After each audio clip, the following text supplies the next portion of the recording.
وعلیکم ورحمۃ اللہ وبرکاتہ۔ خادم حسین صاحب کا سوال ہے کہ نماز جنازہ میں تکبیریں کتنی ہیں اور نماز جنازہ میں سورہ فاتحہ پڑھی جا سکتی ہے یا نہیں، احادیث کی روشنی میں بیان کر دیں۔ تو پہلی بات، نماز جنازہ میں 4 تکبیریں کہنا فرض ہے۔ بخاری، مسلم، صحیح ستہ کی دیگر تمام کتب کے اندر یہ روایت موجود ہے کہ حبشہ کے بادشاہ نجاشی جو تھے، جنہوں نے سرکار کی غلامی قبول کر لی اور آپ کے بہت بڑے عاشق تھے، ان کا جب انتقال ہوا تو سرکار علیہ السلام نے ان کی نماز جنازہ پڑھائی تو 4 تکبیریں کہیں۔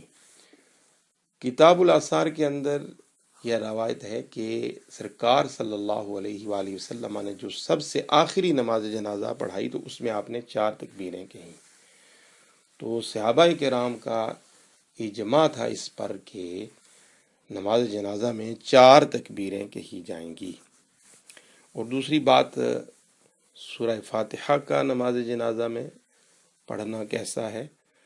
تو یہ بات یاد رکھیں کہ نماز جنازہ میں قرأت نہیں ہے۔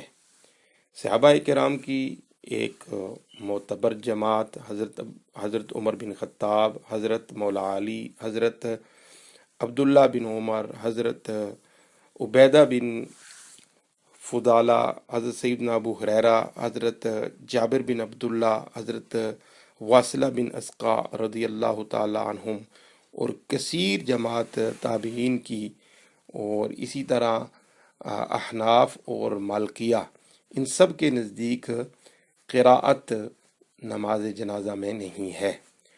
تو سورہ فاتحہ چونکہ یہ قرآن کی سب سے پہلی سورت ہے، تو قراءت کے طور پر اس کو نماز جنازہ میں نہیں پڑھیں گے۔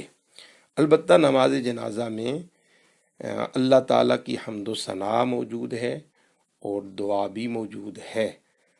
پہلی تکبیر کے بعد اللہ کی حمد و ثنا کی جائے گی، اور دوسری کے بعد نبی پاک صلی اللہ تعالیٰ علیہ وسلم پر درود شریف، اور تیسری کے بعد میت کے لیے دعا، اور چوتھی کے بعد پھر سلام ہے۔ تو اگر سورہ فاتحہ کو بطور حمد و ثنا نماز جنازہ میں پڑھا جائے تو یہ جائز ہے، اور دعا کے طور پر پڑھا جائے تو یہ بھی درست ہے، لیکن قراءت چونکہ نماز جنازہ میں نہیں ہے، لہذا قراءت کے طور پر اس کو نہیں پڑھا جائے گا۔ ھذا ما فہمت واللہ ورسولہ اعلم بالصواب۔